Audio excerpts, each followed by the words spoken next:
sommes en train de parler de phronesis et la prière jeudi. Phronesis et la prière. Phronesis, c'est l'une des sagesses de Dieu. Il y a le Sophia qui est une sagesse de Dieu. Il y a le Sounesis qui est une autre sagesse de Dieu. Mais le niveau le plus élevé de sagesse, c'est le phronesis. Et ici, nous avons dit que phronesis, c'est la sagesse pratique, la sagesse démonstrative, la sagesse qui est plus active. C'est comme ça que pour rendre les choses simples en ces lieux, nous avons dit que phronesis, c'est la compréhension active qui pose des actes et qui nous cause à le faire. Une compréhension. Aide-moi à dire à ton voisin, compréhension. Une compréhension active qui pose des actes et qui nous cause à le faire. Il y a donc une compréhension. Un entendement. Une forme d'engagement, de processus de raisonnement dans la réalité de vie. Lorsque ce que tu sais que ce que tu sais, et tu sais que ce qui devrait être su, savoir et connu. Je parle bien d'une compréhension. Et lorsque nous parlons de compréhension, dans notre définition, nous avons dit c'est compréhension active. Pas une compréhension dormante, pas une compréhension passive, mais une compréhension active. Elle doit être active et non oublieuse.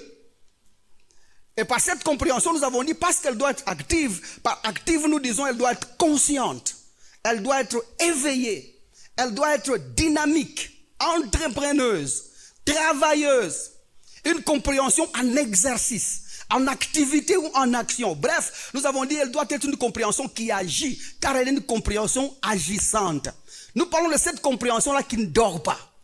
Tu sais que ce qu'il fallait savoir, c'est que tu sais et que tu proclames que tu sais. Tu peux manifester ces choses-là.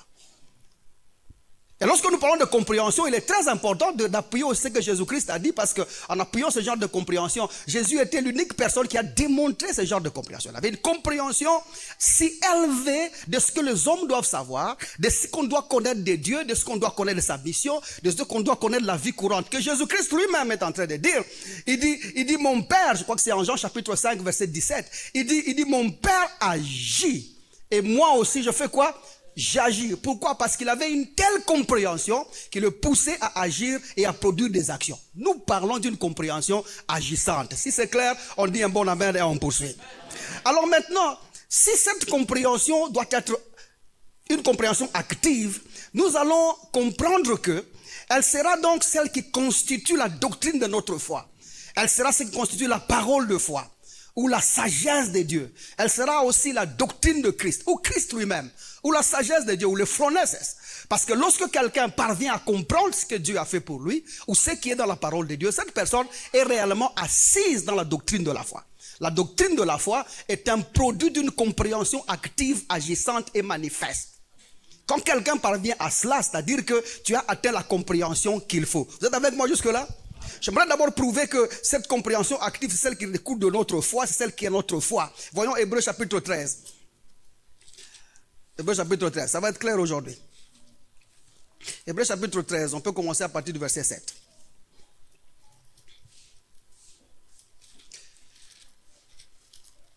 Gloire à Jésus.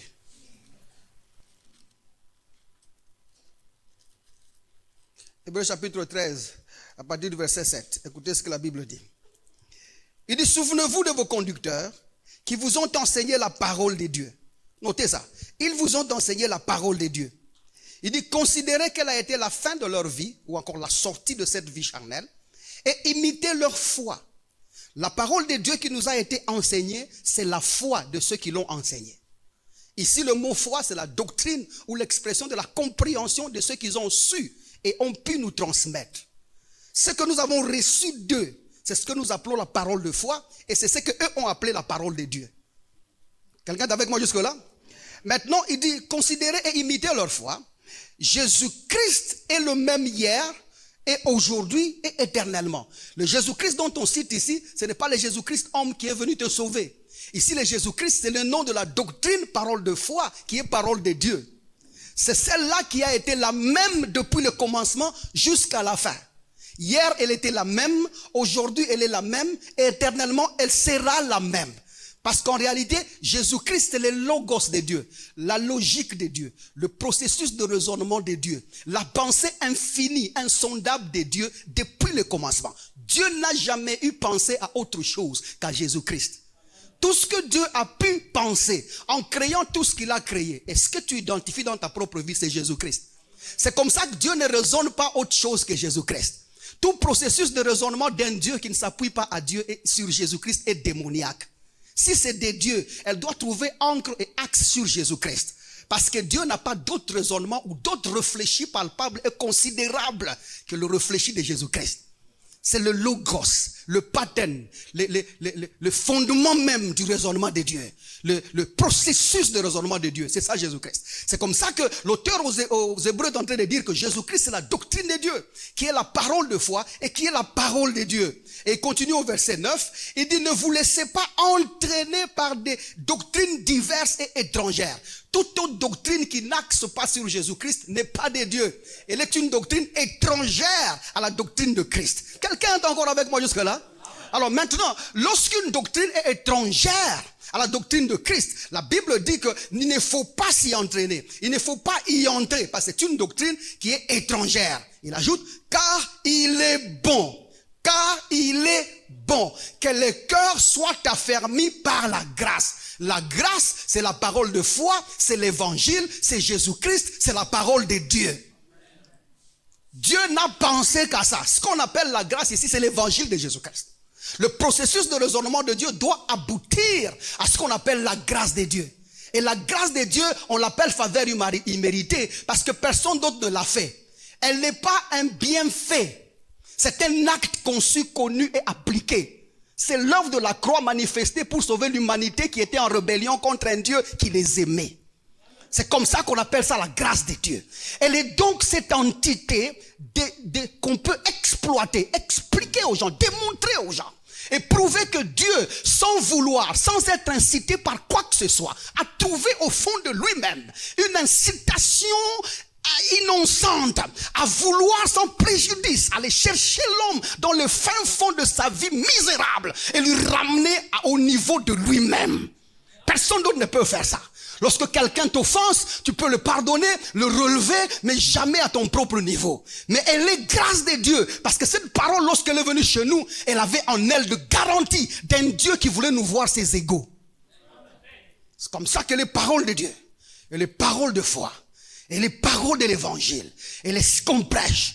Il ajoute maintenant, il dit, il est bon que le cœur soit affermi par la grâce. Bien aimé dans le Seigneur, la Bible dit, il est bon que le cœur soit affermi par la grâce. Tu peux faire 20 ans dans l'église, tu grandiras pas, tu t'affermiras pas, jusqu'à ce que tu entendras la parole de grâce, le déploiement de ce que Dieu a fait pour toi en Christ.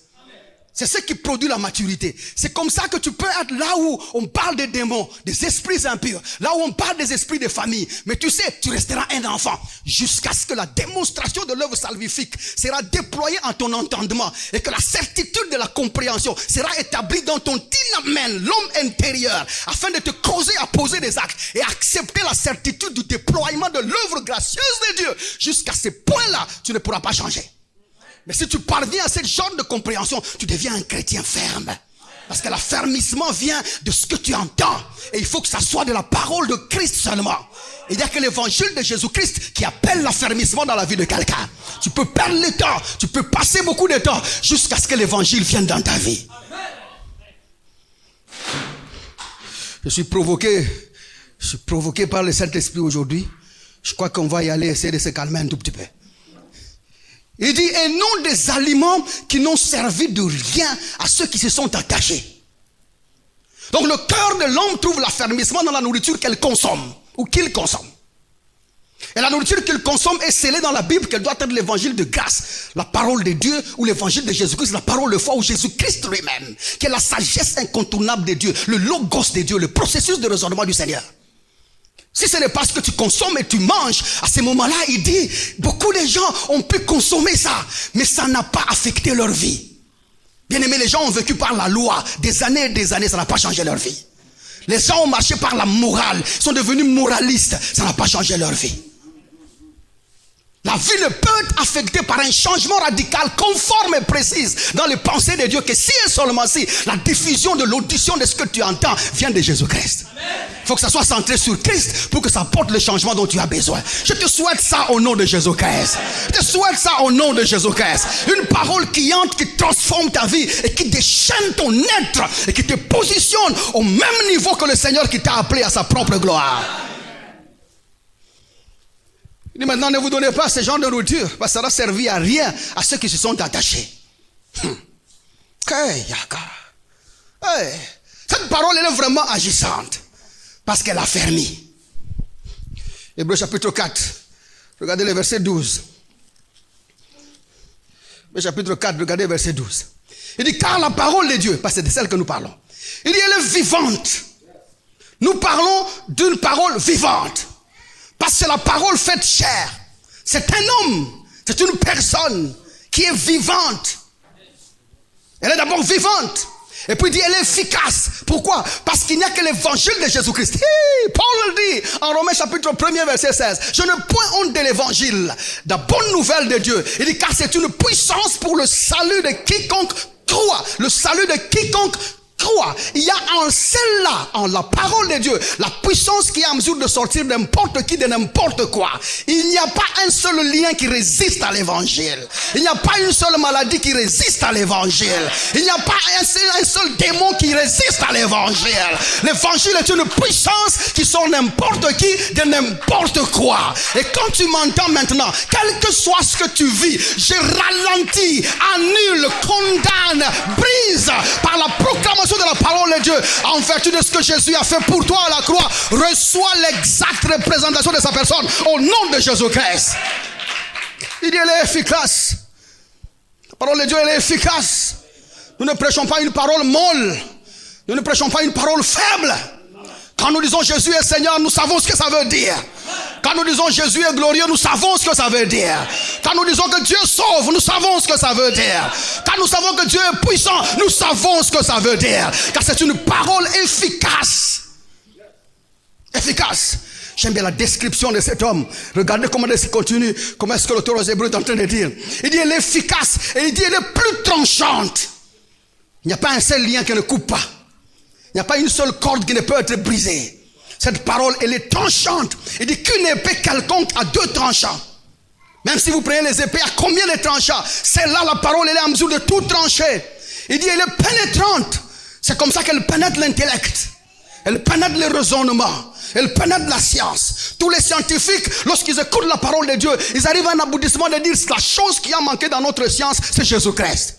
La chose qui a manqué dans la physique, c'est Jésus-Christ. La chose qui a manqué dans la biologie, c'est Jésus-Christ. Parce que cette parole a la puissance pénétrative. Il n'y a pas une forme d'incrédulité qui peut bloquer l'action de la parole de Dieu. Les incrédules fléchissent et ils disent Jésus est Seigneur. Les orgueilleux fléchissent et ils disent Jésus est Seigneur. Pourquoi? Parce que la parole en elle-même a l'efficacité de changer n'importe qui et n'importe quand par la pénétration de sa personne. Lorsqu'elle pénètre, elle change. Lorsqu'elle pénètre, elle transforme. Lorsqu'elle pénètre, elle établit. Lorsqu'elle pénètre, elle brise. Lorsqu'elle pénètre, elle établit les gens. Lorsqu'elle pénètre, elle change de vie. Change de vie. Il y a des gens qui ont juré. Ils ont dit je ne croirai jamais en Jésus. Dieu n'existe pas. Mais donnez-leur quelques années. Lorsqu'ils sont passés à côté de la parole, cette parole a pénétré leur vie. Et ils se sont repentis d'avoir nié Dieu un jour. Et ils ont dit Dieu existe. Pourquoi? Parce que cette parole a des vertus pénétratives. Ton grand-père n'avait rien dit. Ta mère n'a pas encore parlé. Ton oncle n'a pas dit. Lorsque Jésus parle, il confond la sagesse des hommes. Lorsque l'évangile est prêché, la sagesse de l'humanité est bannie, fléchie. Et ils n'ont pas de choix que de dire Jésus est Seigneur, parce que cette parole elle est pénétrante. Elle pénètre. Et il ajoute, il dit, elle est pénétrante jusqu'à partager l'âme et l'esprit. C'est-à-dire qu'elle est en mesure de séparer les choses de la chair et les choses de Dieu. Quelqu'un peut recevoir Jésus-Christ aujourd'hui. Il peut continuer à boire. Il peut continuer à fumer. Mais lorsque vous le soumettez à l'évangile, vous allez commencer à voir comment est-ce que son état d'âme est en train de laisser place à l'état de l'esprit. L'esprit prend place et ses passions disparaissent. Ses envies disparaissent. Ses convoitises disparaissent. Parce que cette parole est en mesure de séparer l'âme et l'esprit. Les désirs de l'homme sont fléchis. Et l'esprit prend place. L'esprit prend place. Et il ajoute, continue un tout petit peu. L'esprit dit, jointure et moelle. Il dit, elle juge les sentiments et les pensées du cœur. Elle juge les sentiments et les pensées du cœur. Je parle de cette parole-là. Et Jacques dit cette parole en Jacques chapitre 2, verset 18. Nous allons aller plus rapidement. C'est comme ça qu'il dit, cette parole est agissante. Il dit, montre-moi ta foi sans les œuvres. Et moi je te montrerai la foi avec les œuvres. Lorsque tu parviens à la compréhension de la doctrine en Christ, la première des choses, c'est faire quelque chose. Tu ne peux pas entendre l'évangile et ne rien faire. L'église a été enfermée dans un état d'inertie, d'inaptitude, d'incapacité, de paralysie. Parce que ce qui a été dit à l'altar n'était pas l'évangile de Jésus-Christ. Là où il y a l'évangile, les âmes sont gagnées. Là où il y a l'évangile, les malades sont guéris. Là où il y a les malades, les liens sont brisés. Là où il y a les malades, la conscience chrétienne est établie. Là où il y a l'évangile, les disciples se produisent tous les jours. À cause de ce que l'évangile est en train de faire. Montre-moi ta foi. Quelle est la doctrine qui établit ta vie? Et moi je te montrerai la mienne parce qu'elle est active. Je lève les disciples tous les jours. Je parle l'évangile tous les jours. Je vois des miracles tous les jours. Les âmes sont sauvées tous les jours. Le respect même doctrinal. Comme un homme de Dieu m'a dit dernièrement ici. Il m'a dit, pasteur, toi il reste seulement que tu écrives ta propre Bible. Oui, parce que quand tu prêches l'évangile, toute science humaine se soumet à l'autorité de l'évangile que tu annonces. On n'a pas besoin de faire une nouvelle Bible. Seulement peut-être qu'ils comprennent que ils n'avaient pas compris bien les choses auparavant. Vous êtes avec moi jusque là? Il dit, montre-moi cette foi-là sans les œuvres. Et moi je te montrerai la mienne avec les œuvres. Quand tu parviens à la compréhension, tu fais quelque chose. C'est comme ça que Jacques chapitre 1er, ça il faut qu'on lise. Je ne vais pas vous prendre beaucoup de temps aujourd'hui. Jacques chapitre 1er. Regardez le verset, on peut commencer au verset 22. Nous parlons de cette compréhension active. Il dit, mettez en pratique la parole. La parole que vous entendez, elle est à mettre en pratique. Ce n'est pas une volonté délibérée de la mettre en pratique. Attention, c'est une compréhension active qui pose des actes et qui cause à le faire. Ce n'est pas toi qui vas le mettre en pratique. Parce que tu ne connais pas où la practicabilité de ce que tu as entendu réside. C'est elle qui doit te causer à le faire. Tout ce que tu as à faire, c'est de parvenir à la compréhension. Et cette compréhension-là posera des actes en toi, te causera à le faire et elle te suggérera des lignes d'action en Christ. Nous sommes très nombreux aujourd'hui en posant des actes avec une prétention d'avoir compris l'évangile. Mais notre application, notre vie, elle n'est pas centrée sur Christ. C'est comme ce que je disais l'autre fois. Nous avons les gens au milieu de nous qui ont une vision kimbanguiste des choses de Dieu. Nous sommes avec eux en Christ. Il y a ceux qui ont une vision musulmane de Dieu. Ils veulent vivre selon la doctrine musulmane, mais ils sont en Christ. Ça n'ira pas. Ça ne marchera pas. Il y a ceux qui sont avec nous, mais qui veulent se comporter comme les témoins de Jéhovah. Ça ne marchera pas. Pour que ça tienne et ça marche, laissez-le avec leur croyance. Mais toi, tu dois centrer ta croyance sur Jésus-Christ. Parce que la compréhension qui te causera à faire et à poser des actes doit être axée sur la personne de Jésus-Christ. Tu t'éloignes de l'axe de Jésus-Christ, tu es là de déviement de l'évangile. En fait, tu es dans la prostitution. Mais quand tu es là, tu es dans la prostitution de la discipline chrétienne. Tu couches avec d'autres femmes. Et tu couches avec d'autres hommes. Mais si tu es centré sur Christ, à ce moment-là, tu vas vivre Jésus et voir le déploiement des choses. Mon cher, parviens à la compréhension. Amen. Je prie que tu parviennes à la compréhension au nom de Jésus-Christ. Terminons le verset 22. Il dit, mettez en pratique la parole et ne vous bornez pas à l'écouter en vous trompant vous-même par des faux raisonnements. C'est ce que ça fait. Quand tu ne parviens pas à la compréhension, tu entres dans des faux raisonnements. Tu auras ta propre vision de faire des choses. Et nous voyons beaucoup de gens sont dans ça. Et nous sommes nombreux comme hommes de Dieu. Parce que je suis dans leur groupe aussi. Ce n'est pas m'enlever d'eux. Je suis homme de Dieu comme les autres. Notre différence, c'est l'entendement. Notre différence, c'est la compréhension. Les pratiques qui sont dans les églises sont le produit de compréhension. Si ma compréhension est axée sur Christ, j'activerai, j'agirai Jésus. Mais si ma compréhension est désaxée de Christ, tu agiras hors axe. Tu parleras d'autre chose. C'est comme par exemple, ça justifie de la vision de la parole de Dieu que tu as. Ce qui explique aussi la compréhension d'une manière ou d'une autre. Je peux ici devant, j'écris par terre. Moi j'écris 6. Vous êtes avec moi jusque là? J'écris 6. Vous là vous voyez combien? Vous allez voir 9. C'est-à-dire que c'est moi qui ai accès dans le positionnement correct, que je veux savoir l'intention de celui qui a écrit, pas j'étais dans son angle. Mais vous qui n'avez pas été dans son angle, vous allez voir 9 à la place de 6. Pourquoi? Parce que vous êtes désaxé par rapport à l'intention principale de celui qui a écrit. Est-ce comme ça que la Bible ne peut pas être comprise dans une autre langue qu'en Jésus-Christ? Jésus-Christ c'est une langue. Jésus-Christ c'est une langue. Jésus-Christ c'est une langue. Quand tu comprends la Bible en français, tu te tromperas. Tu comprends la Bible en hébreu, tu te tromperas. Tu comprends la Bible en grec, tu te tromperas. Parce que tout ça, ça reste des langues humaines. Et aucune langue humaine n'a de faculté de diffuser une pensée de Dieu. Dieu n'est pas communicable dans une pensée des hommes. Dieu ne peut être communiqué que dans une pensée de lui-même. Et il a choisi Jésus-Christ comme le canal démonstratif de ce qu'il a dit aux hommes. Pour qu'il soit accessible à l'homme, Jésus-Christ doit être le canal, le véhicule qui transporte lui-même dans le cœur de l'homme et l'établit par la confession de la foi de sa personne. Pour que cette parole soit acceptable à celui qui croit, ou pour que le salut soit reçu par celui qui croit, Jésus-Christ doit être le message et le véhicule qui amène ce message à cette personne-là. J'espère que quelqu'un va comprendre jusque-là. Maintenant, regardez le verset 25. Il dit, mais celui qui aura plongé le regard dans la loi parfaite et dans la loi de la liberté, et qui aura persévéré. Aide-moi à dire à ton voisin, persévérer.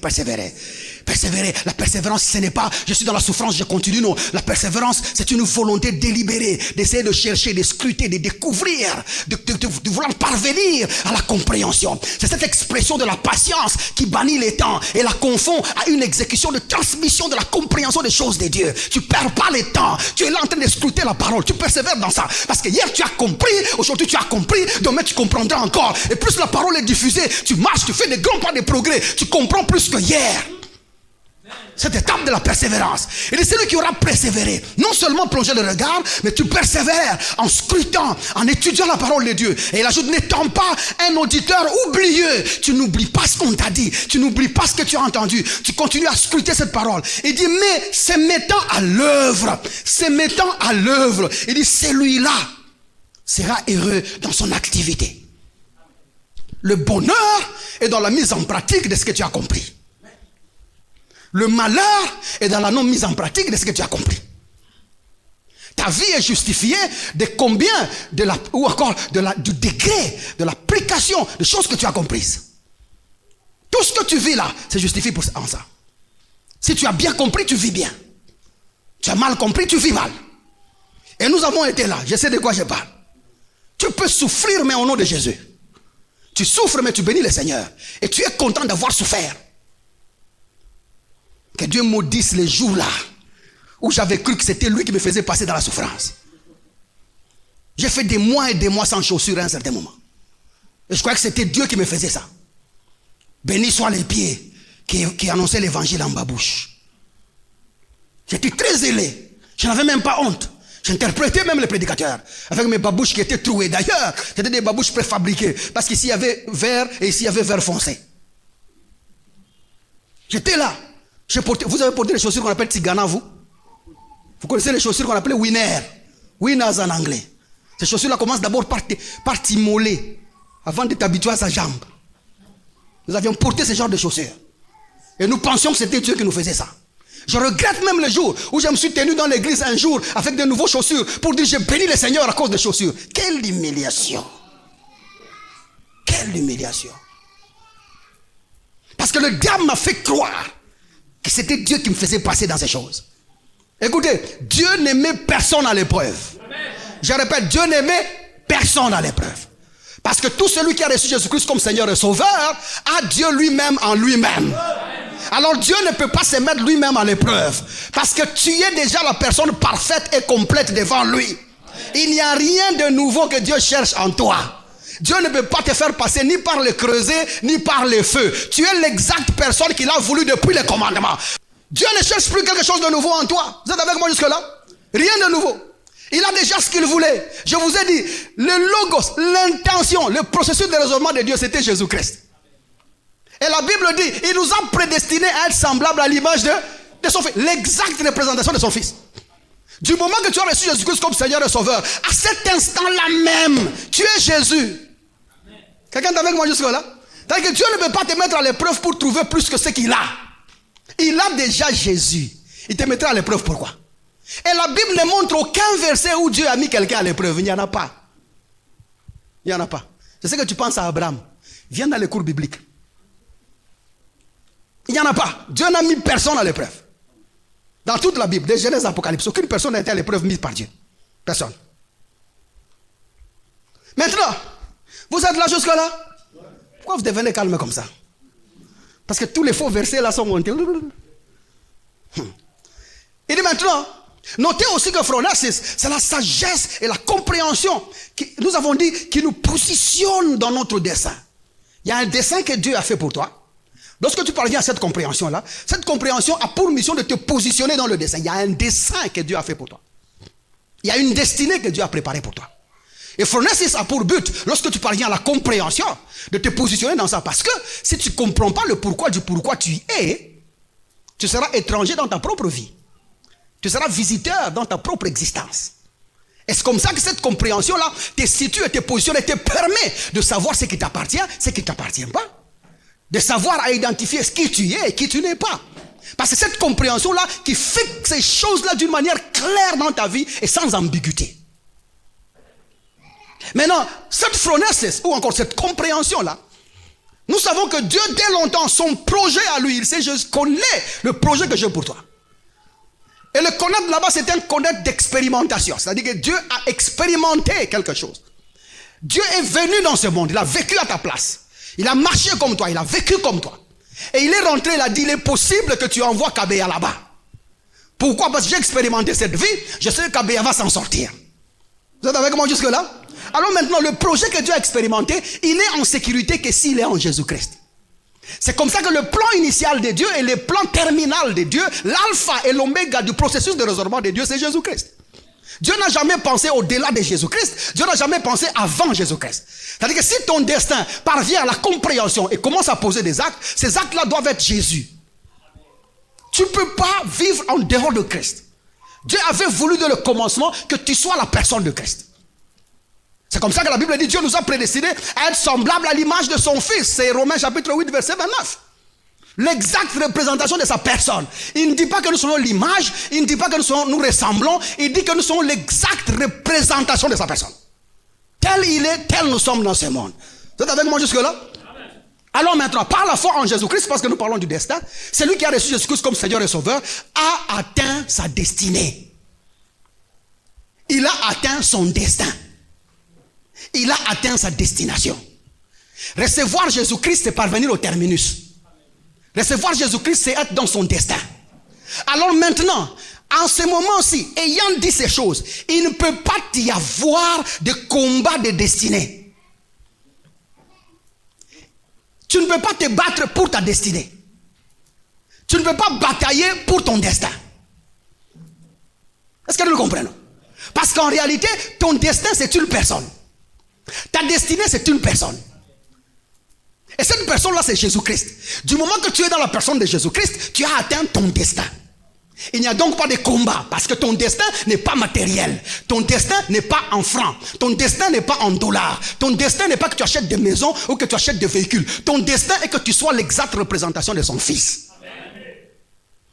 Et si tu atteins son destin, c'est-à-dire que tu ne te bats pas, parce qu'en réalité, tout celui qui combat ton destin ne te combat pas toi, mais il combat Jésus-Christ. En quoi est-ce que ce combat te regarde? Celui qui se bat contre ta destinée ne se bat pas contre toi, parce qu'en réalité, ta destinée c'est une personne. Laisse-lui se battre avec Jésus. Quelqu'un est avec moi jusque-là? Il n'y a pas de lien de destinée que nous devons débloquer avec une alliance. Il n'y en a pas. Il n'y a pas l'offrande qui délie les destinées. Parce que faire une alliance qui délie les destinées, c'est annuler l'alliance entre Dieu et son Fils. Parce que l'homme n'est pas en alliance avec Dieu. Nous sommes le produit de l'alliance entre Dieu et Jésus-Christ. Dieu quitte Dieu, devient chair. Il dit je t'appelle père. L'autre dit je t'appelle fils. Il dit je veux mourir pour eux. Il dit je serai là, te voir mourant pour eux. Et la Bible dit, il a fait du ciel son trône et la terre son marchepied. Le ciel qui est son trône était une promesse. Si tu veux parvenir t'asseoir sur son trône, il faut que tu passes par le marchepied. Et le marchepied sont des escaliers. Vous êtes avec moi jusque-là? Ce n'est pas que Jésus est sur le trône avec des longs pieds pour piétiner la terre. Non, non, ce n'est pas comme ça. Hé, bouge ton voisin, dit, ce n'est pas comme ça. Oh. Il a fait un trône pour Jésus-Christ.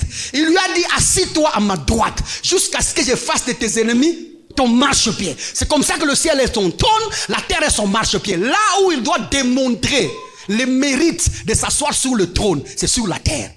C'est comme ça que le Fils trouvé en lui-même devait venir sur terre, mourir pour toi, monter à la croix, être enseveli 3 jours et 3 nuits, ressuscité, marcher dans le jardin, se présenter auprès du Père, rentrer te dire que Dieu t'a accepté, et ainsi accepter que lui maintenant soit en toi par son esprit. Vous voyez tout ça? Ce sont les étapes que Jésus doit faire sans toute forme d'égoïsme. Jésus doit accepter de partager le même trône avec toi. Parce qu'au ciel, il n'y a pas 1 milliard de trônes. Il n'y a pas 2, 3 trônes. Il n'y a qu'un seul trône. Sur le même trône où Jésus se trouve, c'est là que tu es. Amen. Alors maintenant, le marchepied, c'est les souffrances que le Seigneur devrait connaître. Maintenant, il est assis en toute sa gloire au nom de Jésus-Christ. Si ça va ce que je dis, on peut dire un bon amen comme ça en avance. Alors maintenant, à cet effet-là, ta destinée, elle est scellée dans la personne de Jésus-Christ parce que ton destin, c'est une personne. Et la personne de Jésus-Christ. Alors parce que maintenant cette compréhension dont nous parlons affecte nos actions et nos activités dans notre destinée et dans notre destin, il est très important pour nous de structurer, de définir, d'essayer de localiser, de limiter cette compréhension-là pour un meilleur entendement, pour ne pas créer des ambiguïtés dans l'application des choses que nous sommes en train de dispenser ici. Bouge ton voisin, dis-lui, écoute, suis-le. Là dehors, il y a beaucoup d'entendement, il y a beaucoup de compréhension. Quelqu'un peut ouvrir la même Bible et définir autre chose. Pas si loin que hier soir, il y a un ami qui est au Nigeria qui m'a envoyé une vidéo d'un pasteur. Le pasteur là a dit, dernièrement ici j'ai rencontré Dieu.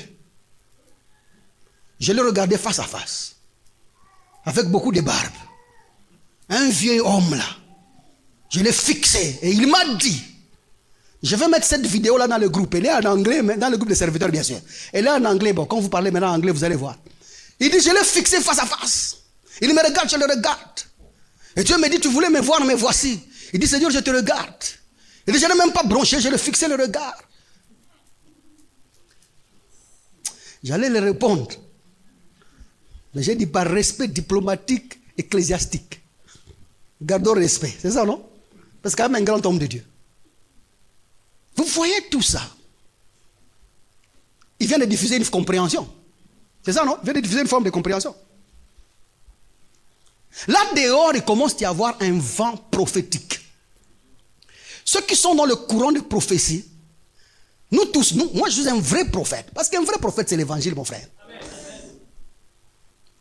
Ceux qui sont dans le courant prophétique, soi-disant prophétique, commencent à avoir tendance de ne pas être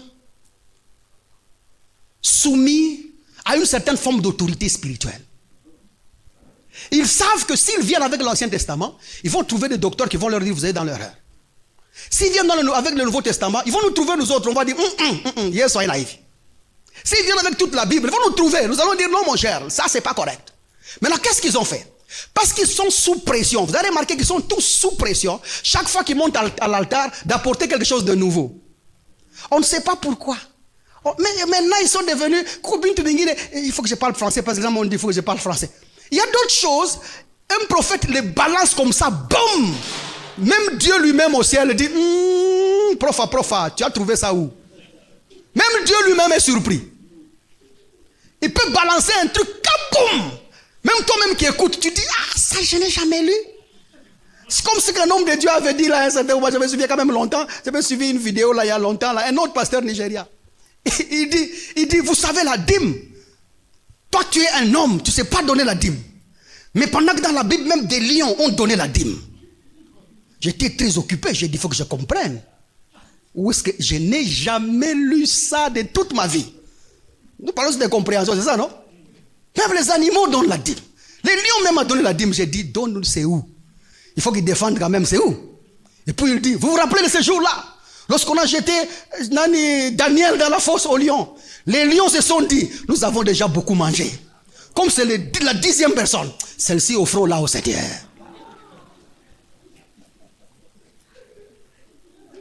Et il y avait des hommes comme vous là, assis dans l'église, se sont levés profondeur. Les envoûtés du Seigneur. Vous ne pouvez pas prêcher tout en niant la dispensation dans laquelle vous êtes. Il n'y a pas de spiritualité sans dispensation. Toute forme de spiritualité doit trouver fondement quelque part. Je ne sais pas si vous me comprenez jusqu'à là. Tu ne peux pas venir en l'air. Tu dis, moi, le Nouveau Testament, je ne crois pas. L'Ancien Testament, je ne crois pas. Moi, je suis dans la spiritualité avec Dieu. Maintenant, on peut commencer à adorer les petites statuettes. On peut allumer des bougies. On peut donner aux gens de l'huile. On peut faire manger les gens. On peut faire boire des gens. On peut demander les sels aux gens. On peut jeter le sable de la terre de leur terrain sur leur corps. On peut jeter le sel sur eux. On peut leur demander d'aller se plonger dans la rivière 7 fois. On peut leur demander d'aller à la montagne. Tout ça doit avoir fondement dans l'évangile que nous prêchons. C'est comme ça que du temps de Samuel, parce que Samuel a mis l'ordre, c'est la première personne qui avait des écoles de prophètes. Il les a dit, non mon cher, vous avez lu dans Samuel, on dit auparavant ceux qu'on appelle prophètes aujourd'hui, on les appelait voyants. Parce que quand tu es voyant, tu ne dois en rien à la dispensation. Tu parles de n'importe quelle source.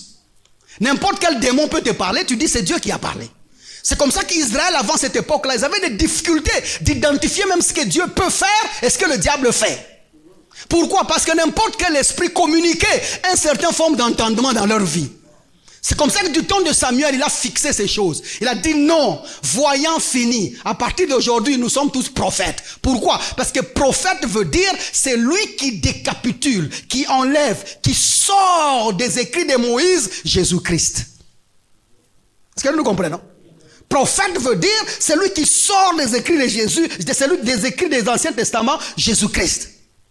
Est-ce comme ça que maintenant tous sont devenus disciples de la loi? Les prophètes de l'Ancienne Alliance sont disciples de la loi.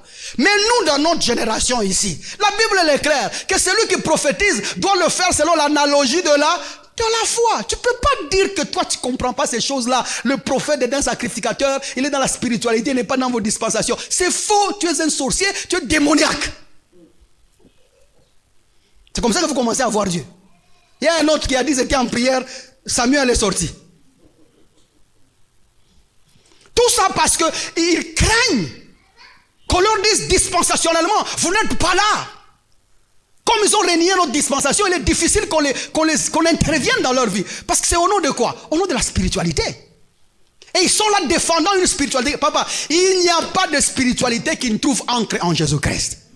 Toute forme de spiritualité qui évite la personne de Jésus-Christ, qui relève Moïse, qui relève Élie, qui relève Habakkuk, qui relève Malachi, qui relève les autres prophètes de l'Ancien Testament, qui relève Jean-Baptiste, qui relève d'autres et qui nie Jésus-Christ, n'est pas de Dieu. N'est pas de Dieu. N'est pas de Dieu. Je vous dis, il n'est pas de Dieu. Il y a plusieurs compréhensions là dehors. Laissez-moi finir avec ça. Il y a plusieurs compréhensions là dehors. Et maintenant, quand toi tu viens à l'église, il est de notre responsabilité de te faire asseoir dans l'entendement qu'il faut. Ecclésiaste, chapitre 4, verset 17. C'est un verset que j'aime beaucoup. Regardez Ecclésiaste, chapitre 4, verset 17. C'est un conseil d'ailleurs. Il dit, prends garde à ton pied lorsque tu entres dans la maison de Dieu. Et approche-toi. Il dit, approche-toi pour écouter. Plutôt que pour offrir les sacrifices des insensés, car ils ne savent pas ce qu'ils font. Lorsque Jésus n'est pas au centre de ce que tu écoutes à l'église, mon cher, tu vas aboutir aux offrandes. J'étais là, je sais comment ça se fait. Moi je me rappelle, parce que les gens voient que je suis un peu jeune. Non. Bon, c'est vrai, j'ai commencé il y a longtemps. Dans cette église, il y a mes frères biologiques qui sont là, il y a mes cousins qui sont là, qui m'ont vu quand je commençais à servir.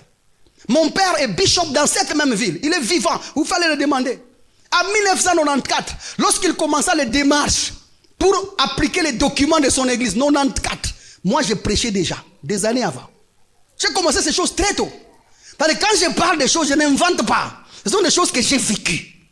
Quand tu entres dans l'église et ce qu'on prêche, ce n'est pas Jésus, directement, l'aboutissement, ça sera que s'il faut que Dieu me fasse du bien, il faut que je lui donne. Est-ce que nous comprenons? Parce que ça sera maintenant, je vais attirer son attention. Parce que si Dieu n'est pas centré en Christ, c'est Dieu la demande. Si Dieu n'est pas centré en Christ, c'est Dieu la veut qu'on le donne. Est-ce comme ça que quand tu entres dans l'église, écoute, est-ce que tu écoutes? Fais attention à ce que tu écoutes. Ou sinon tu vas tomber dans les offrandes. Et j'aimerais vous dire en passant, aucun nom d'offrande dans l'église n'a été couvert parce que Jésus a fait pour nous à la croix. Vous pouvez appeler l'offrande là comme vous voulez. Vous voulez appeler offrande de l'alliance. Jésus, c'est notre alliance. Vous pouvez appeler offrande de sacrifice. Jésus, c'est le sacrifice. Vous pouvez appeler Jésus, tout ce que l'offrande de réconciliation. Jésus, c'est notre réconciliation. Tout ce que vous allez donner comme nom à l'offrande, Jésus l'a déjà fait. Dis à ton voisin, il l'a déjà fait, mon cher. Et ça fait longtemps que ça dure. Je pense qu'il faut qu'on se dise la vérité. Parce qu'à un certain moment, nous jugeons un peu. Il y a des gens qui sont là, ils sont nouveaux, ils ne comprennent pas. Mon cher, communiquer est très important. Communiquer très important. Il n'y a pas d'offrande qui change la vie de quelqu'un. Si tu es pauvre, tu donnes une offrande, tu resteras pauvre. Si tu es riche, tu donnes une offrande, tu resteras déjà riche. Il n'y a pas d'offrande qui ajoute quelque chose à la vie de quelqu'un. Je suis un pasteur, moi j'ai besoin des offrandes. Mais à un certain moment, il faut qu'on dise la vérité, parce que si on ne dit pas ça, nous créons obstacle à l'évangile. Et c'est quoi ma récompense dans tout ça? C'est que tout le monde comprenne et parvienne à la compréhension de l'évangile. Il n'y a aucune offrande qui n'a jamais changé la vie de quelqu'un. Il n'y en a pas. L'unique offrande qui a changé la vie de quelqu'un, c'est Jésus-Christ lui-même. Et Dieu l'a offert pour nous tous. Et ça a changé nos vies. Toute autre offrande que vous donnez là doit se faire par générosité et doit se faire parce que vous voulez avancer l'œuvre de Dieu. Point. Et je veux vous dire, même ceux qui donnent manquent un jour. Même les riches manquent un jour. N'espère pas qu'en donnant, Dieu va changer ta vie. Non. Il n'y a pas, il faut qu'on se dise la vérité. Il n'y a pas d'offrande qui change la vie de quelqu'un. Reste dans l'offrande pure, simple et claire. Contribue à l'œuvre de Dieu, avançons. Bon, votre amen là manque des unités. Aide-moi à dire, j'ai compris, j'ai compris, j'ai compris. Il n'y a pas de dîme qui bénisse. Il n'y a pas d'absence de dîme qui maudisse. Parce que la dîme, c'est une personne. C'est Jésus-Christ. Et si vous n'êtes pas parvenu à cette compréhension, vous allez dîmer jusqu'à la fin de la dîme et vous serez dédîmés. Et c'est comme ça que vous m'avez entendu plusieurs fois sur cette table, j'ai dit la dîme, c'est une fraude. Parce que dans toute la Bible, lorsque vous lisez, il n'y a jamais eu de dîme en argent, en matière ou en argent monnaie. Et même Jésus-Christ, au nom duquel vous donnez la dîme, la Bible vous explique clair. Papa, il y a que manta. Hey! La Bible vous l'explique clairement que Jésus-Christ, lui, il est dans la tribu de Judas. Et il n'y a aucune chose qui soit été dit à recevoir quelque chose de la tribu de Judas. Celui qui reçoit, c'est la tribu de Lévi. Jésus est né de la tribu de Judas. Pourquoi est-ce que Jésus, qui n'a pas le droit de percevoir la dîme, va la prendre la dîme seulement sur vous? Et Jésus n'a jamais pris la dîme chez ses disciples. Lui-même, Jésus n'a jamais donné la dîme. Le pasteur refuse la dîme. Oui, je refuse parce que la dîme, c'est pour les pasteurs. Là encore un autre mensonge. Hébreu chapitre...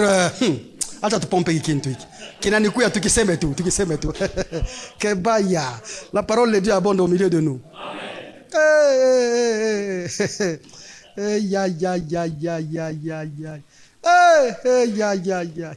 Nous avons tout. Hébreu chapitre 13. Je pense que ça doit être ça. Hébreu chapitre 13. Ça, ce n'était pas prévu. Parce que c'est vous qui m'avez amené ici. Vous voulez toujours me provoquer. Hébreu chapitre 13.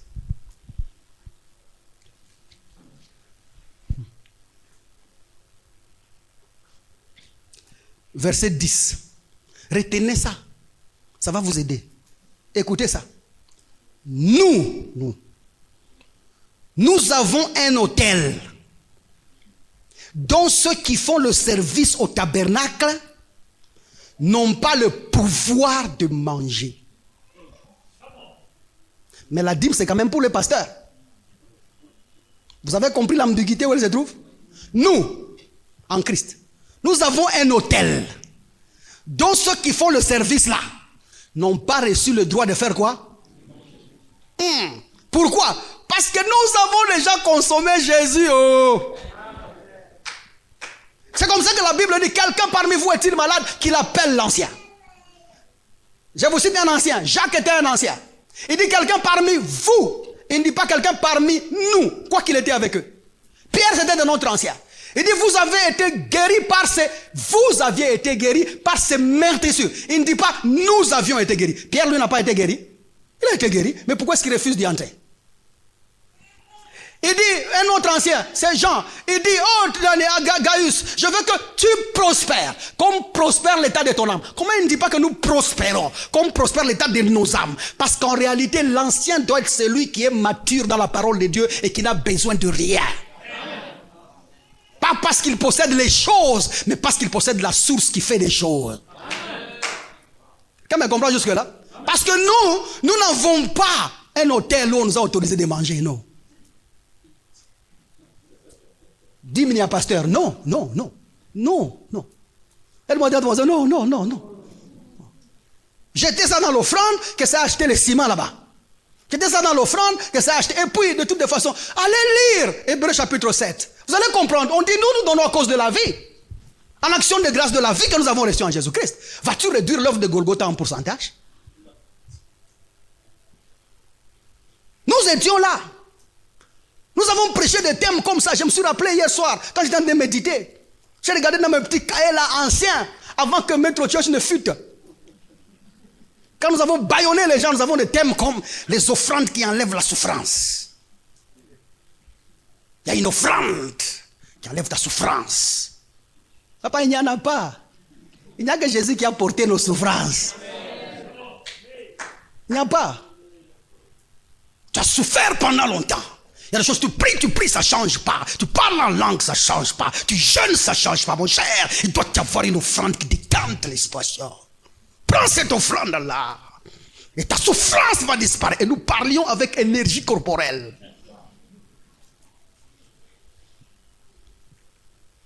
Dans la matin, les vœux qui bannissent les désaveux de la vie.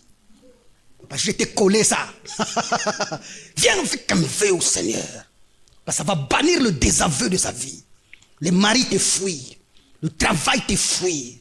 Le chômage te cherche. La honte te poursuit. La misère t'attaque. Il y a une offrande de vœux que tu peux faire au Seigneur qui peut désavouer les désavous. Papa, même quand je parle comme ça, tu sens que je te prophétise. Enfin, l'énergie que nous y mettions. Nous avons consommé l'argent des gens comme ça. Que Dieu nous en pardonne. Le plus méchant, c'est celui-ci. Celui-ci, on le faisait dans l'équipe de délivrance. Quand nous avons organisé l'équipe de délivrance, nous montons ce terme ici. Le montant qui te libère du montant de ta vie. Le montant qui te libère du montant diabolique. Montant, c'est l'argent. L'autre montant, c'est les poteaux. Donc tu es enfermé à un poteau. Maintenant, il y a un montant qui peut te libérer du montant diabolique. Depuis longtemps, tu es arrêté au même endroit. Tu es enfermé et lié, mon cher. Il doit y avoir un montant quelque part. Il doit y avoir un montant quelque part. Et là, nous prenons l'exemple, tu sais de qui? De Samson. Samson était là, au montant de sa vie. Il a touché premier montant, deuxième montant. Et il a demandé, il doit y avoir une offrande, un montant. Il a trouvé, c'était un petit garçon. Il dit, garçon, viens. Mon cher, il doit y avoir quelqu'un qui a une dette dans ta famille, qui te doit. Quelqu'un au travail qui te doit. Un ami qui te doit 100 francs, 1000 francs, $100. Ça, c'est le moment de le chercher comme ce jeune garçon. Appelle-le. Parce que le montant là qui va t'emmener là, si tu la portes, ça va te délier du montant. De quoi banquier vit?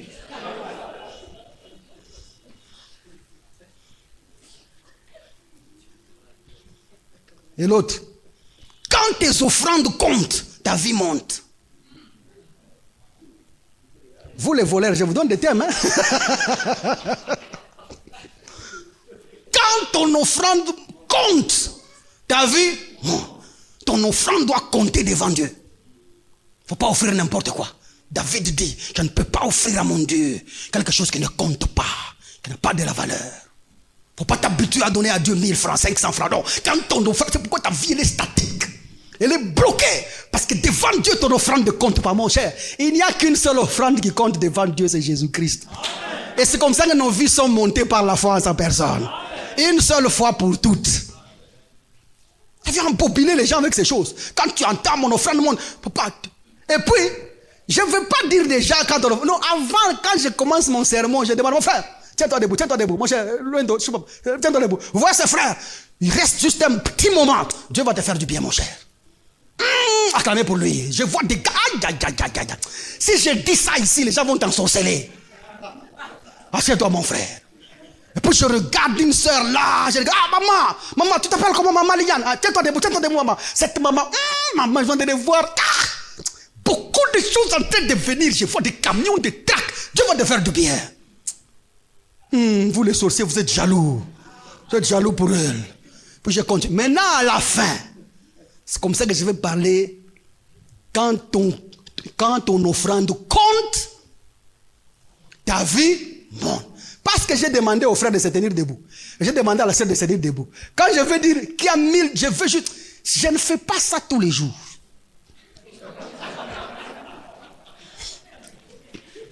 Mais je sens au fond de mon cœur. Dieu est en train de m'inciter. Ah Seigneur, moi je ne suis pas habitué à ce genre de choses. Les gens vont croire que nous sommes des mendiants. Papa, nous volions stratégiquement. Maintenant quand je vois 7 personnes, 7, pas plus.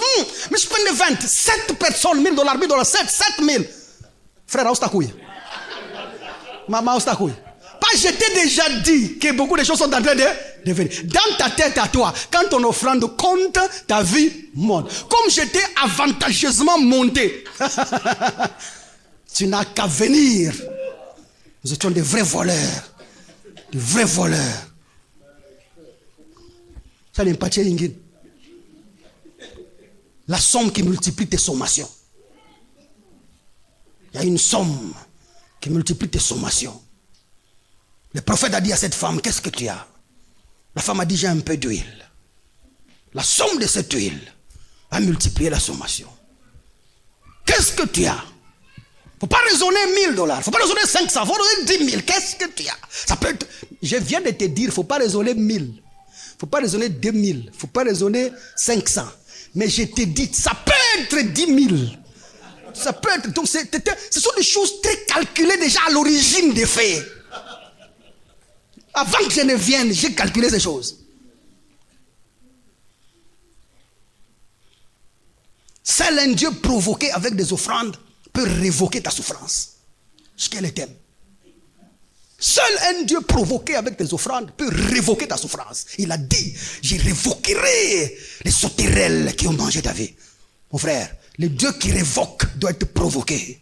Car il a dit, mettez-moi de la sorte à l'épreuve. Et vous verrez si je ne... Donc tu vois, l'entendement, tout ça c'est l'entendement, c'est un problème d'entendement. Je vous communique une pensée, et cette pensée trouve des preuves. Et tu penses que c'est vrai. Et tu n'as pas le choix que d'obéir. Et tu vois, si tu n'as rien fait ces jours-là, tu sors de l'église culpabilisé. Parce que tu vas dire, je n'ai pas donné à Dieu, ma vie ne montera pas, mais je n'ai pas provoqué Dieu pour qu'il puisse révoquer les gens qui me souffrent. C'est la sémence qui brise les menaces. Je tiens à jeter des mots. Tu crois pas ça? Je suis en train de faire ma confession. Ça c'est ma confession. Je me souviens, mon dernier thème c'était celui-ci. La sémence qui brise les menaces. Les sorciers te menacent. Au travail, on te menace. Les esprits impurs te menacent. Je viens te dire aujourd'hui, il y a une sémence qui peut menacer ces menaces-là. Qui peut briser ces menaces-là. Aujourd'hui, ils sont menacés. Ça, quand tu parles comme ça sont les semences là, tu vois, où les gens donnent des bijoux, ils donnent des chaussures, ils donnent des cinglés, ils donnent des ceintures. Tu vois, ils laissent les papiers, ils ont écrit demain 14h, j'amène Joël. Tout ça, c'est un produit de compréhension. Ecclésiaste dit, quand tu vas à l'église, fais attention, écoute. Et Jésus ajoute en Marc chapitre 4, je crois à partir du verset 24 et 25, il dit, faites attention à ce que vous entendez. Non seulement vous écoutez, mais vous entendez. Parce que l'écoute, c'est l'oreille. Il y a l'entendement qui est dedans. Il dit, faites attention à ce que vous entendez. Parce que ta vie ne sera pratique, où tu ne pourras vivre que sur base de ce que tu as entendu. Ce que Jésus veut nous dire dans le verset de Marc, c'est que tu ne pourras vivre que ce que tu entends. Ce que tu as compris, c'est ce qui va manifester dans ta vie. Parce que c'est la compréhension ou ton entendement qui dicte ta vie. Regardez comment ça fonctionne. Moi, je parle, je diffuse une intelligence. Ta responsabilité, c'est laquelle? Tu dois écouter avec tes oreilles. C'est ça, non? Tes oreilles, là, ne peuvent pas laisser et garder les choses comme ça. Par l'écoute, ça va arriver à la pensée. Maintenant, la pensée, qu'est-ce qu'elle fait? C'est la pensée qui certifie l'audition. Que ce que je dis, par exemple, je dis argent. Le mot argent signifie quelque chose. C'est-à-dire que la pensée définit argent, c'est quoi? Mais maintenant, après avoir reçu cette pensée-là, de l'argent, parce qu'une intelligence a été communiquée dans la voix ou dans la parole, après la pensée, ça va aller dans les raisonnements. Enfin, le raisonnement veut tout simplement dire donner raison à la pensée. Ou ne pas donner raison à la pensée. C'est le tamis, en fait. Le raisonnement, c'est-à-dire, c'est ce processus-là qui cherche à analyser les choses. Qui cherche à fixer les choses que tu as entendues. Et par ça, maintenant, quand ça a analysé, ce qui découle là, ça tombe dans l'entendement. L'entendement, c'est ce qui établit maintenant une raison certaine. Ben, je peux dire, ce petit-là, on l'a frappé $1000.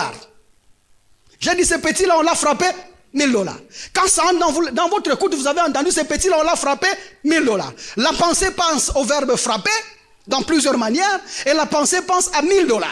Et maintenant, c'est le raisonnement qui situe. Le $1000 l'a frappé, on l'a tapé sur le corps, on l'a volé ou on l'a donné. Parce que le verbe frapper que je viens d'utiliser, le petit là, on l'a frappé $1000, peut aussi dire on l'a donné $1000. Vous êtes avec moi jusque-là? Tout comme on l'a tapé sur son corps $1000, tout comme on l'a volé $1000, mais le verbe que j'ai utilisé, c'est le verbe frapper. Et ça, maintenant, le raisonnement essaie de procéder ces choses pour l'amener dans l'entendement.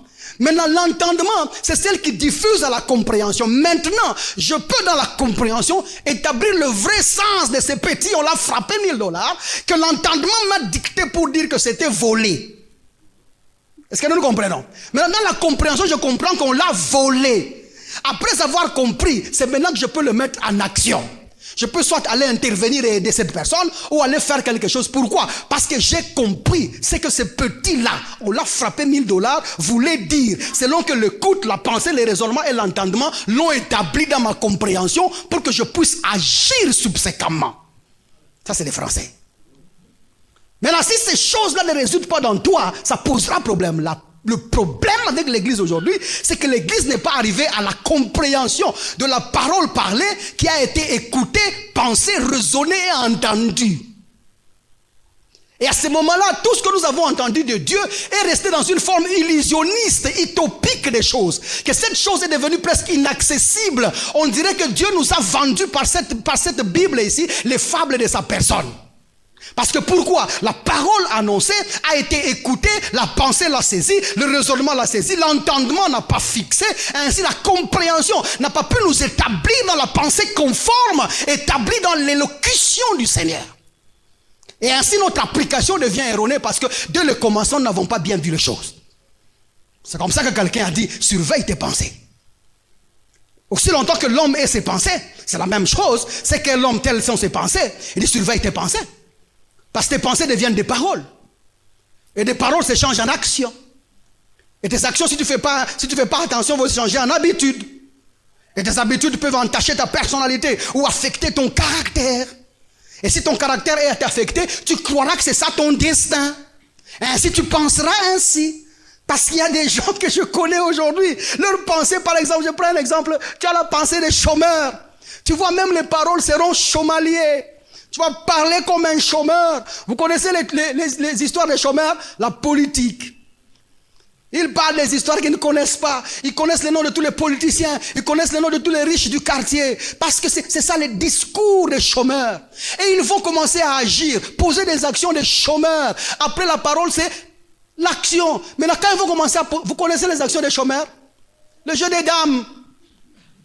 Ils vont s'asseoir en train de jouer au jeu des dames. Ça, c'est les actions. Et ça va être une habitude. Tous les jours, ils viennent là. Et ça risque d'affecter leur personnalité. Et même, toi, tu es né bien. Tu es un garçon qu'on a connu dans le quartier. Tu étais prometteur et intelligent. Mais pourquoi est-ce que le jour qu'on a nettoyé ton pantalon, on a époussiété comme ça? Les grains sont tombés comme si tu es un semeur. Ici, il y avait les arachides préparés. Les arachides grillés sont tombés. Comment un garçon peut commencer à marcher avec les arachides bouillis? Et le maïs bouilli dans la poche. Tu es arrivé comment? À prendre les cacahuètes et les mettre dans la poche. Tu vois, ça ce sont les habitudes des chômeurs qui ont entaché ton caractère. Et tu risques de croire que tu as été destiné au chômage. J'aimerais te rappeler au cas où tu as oublié. Tu as été destiné à être semblable à l'image de son fils. Tu es la copie conforme de sa personne. Tel que Jésus est, tel tu es maintenant.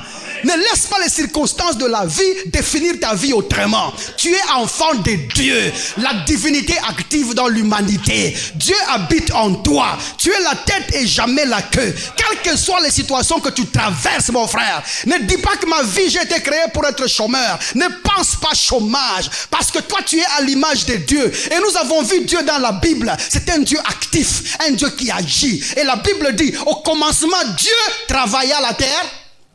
Dieu a fait quoi?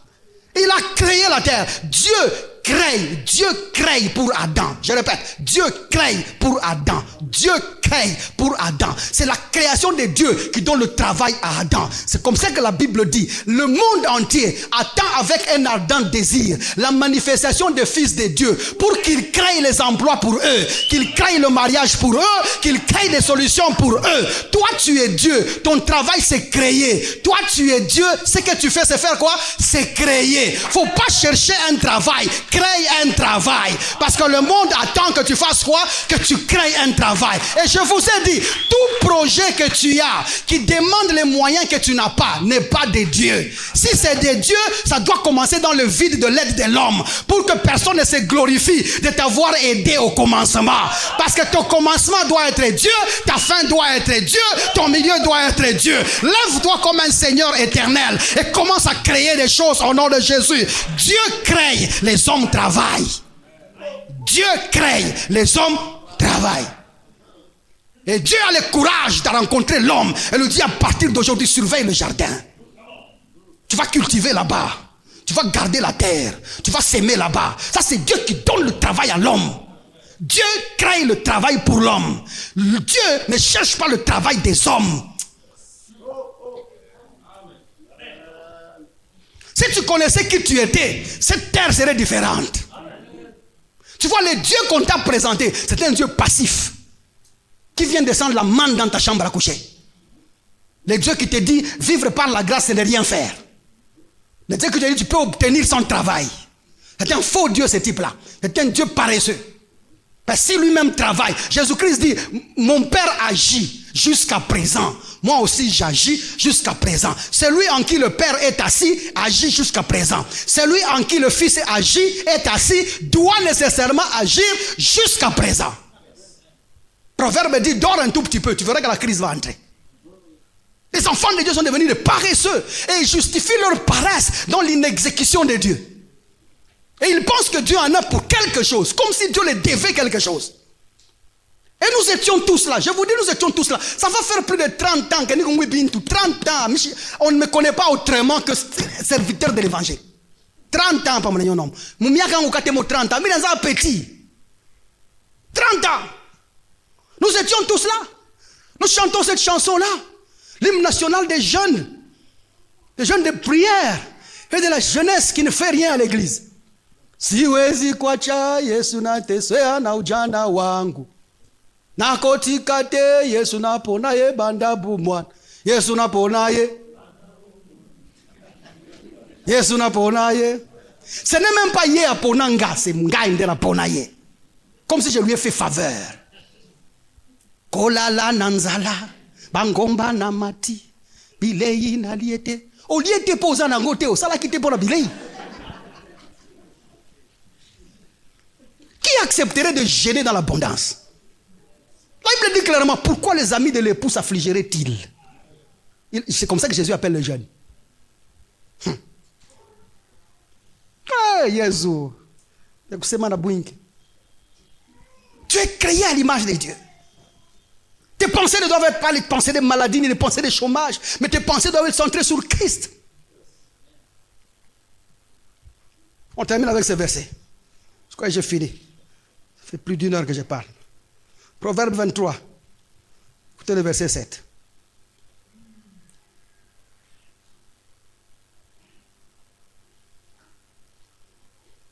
Tu vois, le Seigneur est avec toi. Amen. Quand je dis Dieu est avec toi, je ne veux pas dire Dieu à tes côtés. Dieu est avec toi veut dire il voit avec tes yeux. Amen. Il parle avec ta bouche. Amen. Il touche avec tes mains. Amen. Il marche avec tes jambes. C'est de ce que je veux dire. Quand je dis Dieu est avec toi, c'est ce que je veux dire. Regardez Proverbe 23. Regardez le verset 7. Il dit, car il est tel que sont les pensées dans son âme. L'homme est tel que sont ses pensées dans son âme. Maintenant, comment sont ses pensées dans son âme? Le type veut agir. Mange, bois, te dira-t-il. Fais des actions. Lesquelles? L'auteur continue, il dit, mais son cœur n'est point avec lui. Nous parlons ici de l'homme qui n'a pas reçu Jésus-Christ comme Seigneur et Sauveur.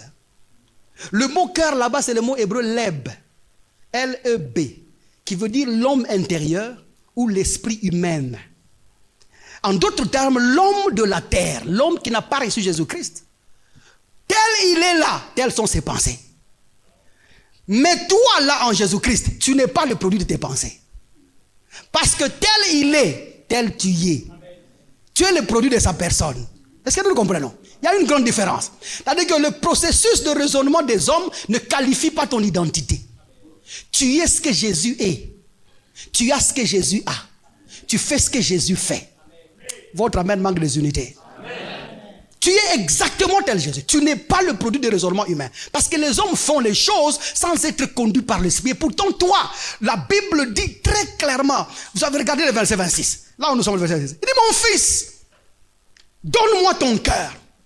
Dieu nous a demandé nos cœurs et nous lui avons donné. Et que tes yeux se plaisent dans mes voies. Vous voyez, il parle ici, les yeux qui se plaisent dans ses voies, c'est l'entendement intérieur, la compréhension de qui Dieu est. C'est lui qui nous a appelés à l'image de sa personne, nous demande à ce que nous puissions comprendre tout en scrutant les Écritures. C'est ce que nous avons fait en Jésus-Christ. Et nous tous qui avons reçu Jésus-Christ de la sorte, la Bible dit de nous en Galates chapitre 6, à chapitre 4 verset 6, il dit parce que nous sommes fils, le mon fils qu'il appelle là, parce que nous sommes fils, Dieu a déposé dans nos cœurs l'esprit de son fils. Nous avons l'esprit du fils. 1 Corinthiens chapitre 2, à partir du verset 16, la Bible dit nous avons la pensée de Christ. Non seulement nous avons l'esprit du fils, mais nous avons aussi la pensée de Christ. Qu'est-ce qui caractérise des pensées? Beaucoup de gens vivent comme des païens, les gens qui ne sont pas sauvés. Les gens qui n'ont pas reçu Jésus-Christ. Leur pensée est plutôt focalisée sur ils vont manger quoi, ils vont vivre comment, ils vont payer les loyers comment, ils vont acheter les habits comment. La Bible dit ça, ce sont les païens qui les recherchent. Le verbe chercher, c'est chez les païens. Il dit toi là, ton père sait déjà de quoi tu as besoin. Ton processus de pensée et de raisonnement doit être là. La suffisance de provision. Un enfant de Dieu est dans la suffisance de provision. Il faut être comme Jésus. Jésus n'avait aucun sentiment de manque. Aucun sentiment de peur. Aucun sentiment de tristesse. Aucun sentiment de besoin. Pourquoi? Parce qu'il était dans la suffisance de provision. Et la suffisance de provision est spirituelle et non matérielle. Parce que tout ce que nous voyons avec nos yeux a été créé par la parole. Et la Bible dit c'est par la foi. Dans la doctrine, nous avons tiré la pensée telle que le monde même a été créé, formé par la parole. Et que c'est de ces choses invisibles qu'est venue les choses visibles. Car les choses visibles sont passagères, mais les choses invisibles sont permanentes et éternelles. Notre source ne s'épuise pas. Comment est-ce que tu penses de ta vie? Quelle est la compréhension de ta propre vie? Si tu as une compréhension erronée, tu vivras dans le désordre. Mais je t'appelle à la compréhension qui est centrée en Jésus-Christ. Ben, cette compréhension qui peut t'aider. Nous avons longtemps passé le temps dans les magouilles des hommes. Ces choses-là doivent prendre fin. Jésus-Christ doit reprendre sa place afin que tu vives dignement au nom de Jésus-Christ. Je te vois en train de briller au nom de Jésus-Christ, en train de grandir au nom de Jésus-Christ, d'exploser au nom de Jésus-Christ et de gagner à tout bout des champs au nom de Jésus-Christ. Et ce matin, comme des vaillants hommes, nous allons nous lever là où nous sommes et dire: je gagne et je le sais, car ma compréhension est claire. Jésus est mort pour moi, je suis plus que vainqueur, je gagne, j'ai réussi. La sorcellerie n'a pas de pouvoir, la maladie n'a pas de pouvoir, les problèmes n'ont pas de pouvoir, les dettes n'ont pas de pouvoir, au nom de Jésus-Christ. Si votre amen est bien, reçois ça au nom de Jésus. Votre amen là, c'est comme pour les militaires. Alléluia. Alléluia. Est-ce que tu peux acclamer le Seigneur pour ce qu'il fait dans ta vie? Pousse des cris de joie si tu peux.